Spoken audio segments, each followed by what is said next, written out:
राधे कृष्ण। अध्याय 2 श्लोक संख्या 31।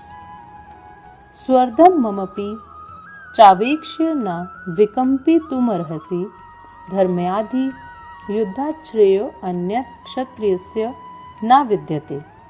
अर्थात क्षत्रिय होने के नाते अपने विशिष्ट धर्म का विचार करते हुए तुम्हें जानना चाहिए कि धर्म के लिए युद्ध करने से बढ़कर तुम्हारे लिए अन्य कोई कार्य नहीं है। अतः तुम्हें संकोच करने की कोई आवश्यकता नहीं है।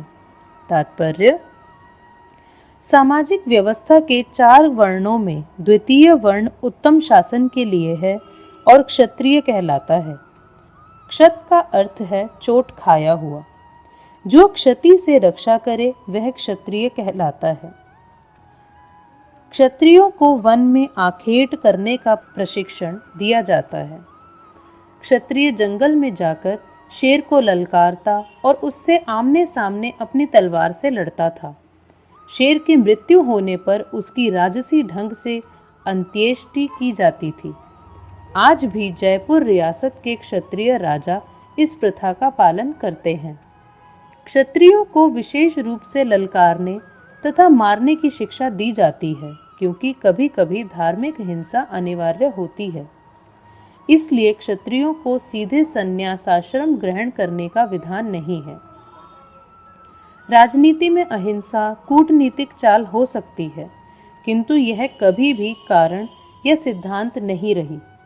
धार्मिक संहिताओं में उल्लेख मिलता है, आहवेषु मिथो अन्योन्यम जिघांसन्तो महीक्षितः युद्धमानाः परम शक्त्या स्वर्गम यान्त्यपराङ्मुखाः यज्ञेषु पशवो ब्रह्मन् हन्यन्यन्ते सततं द्विजः संस्कृताः किल मंत्रैश्च ते अपि स्वर्गम वाप्नुवन्। युद्ध में विरोधी ईर्ष्यालु राजा से संघर्ष करते हुए मरने वाला राजा या क्षत्रिय को मृत्यु के अनंतर वे ही उच्च लोक प्राप्त होते हैं जिनकी प्राप्ति यज्ञाग्नि में मारे गए पशुओं को होती है।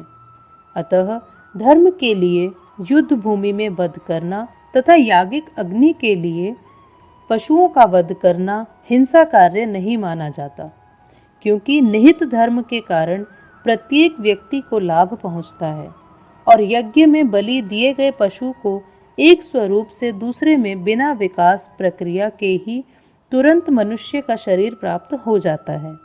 इसी तरह युद्ध भूमि में मारे गए क्षत्रिय यज्ञ संपन्न करने वाले ब्राह्मणों को प्राप्त होने वाले स्वर्ग लोक में जाते हैं। स्वधर्म 2 प्रकार का होता है। जब तक मनुष्य मुक्त नहीं हो जाता तब तक मुक्ति प्राप्त करने के लिए धर्म के अनुसार शरीर विशेष के कर्तव्य करने होते हैं। जब वह मुक्त हो जाता है तो उसका विशेष कर्तव्य या स्वधर्म आध्यात्मिक हो जाता है और देहात्म बुद्धि में नहीं रहता। जब तक देहात्म बुद्धि है तब तक ब्राह्मणों तथा क्षत्रियों के लिए स्वधर्म पालन अनिवार्य होता है।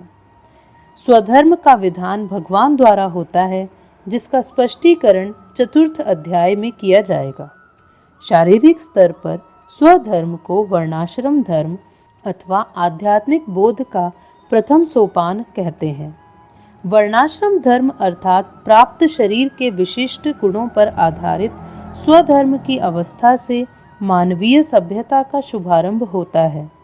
वर्णाश्रम धर्म के अनुसार किसी कार्य क्षेत्र में स्वधर्म का निर्वाह करने से जीवन के उच्चतर पद को प्राप्त किया जा सकता है। राधे कृष्ण।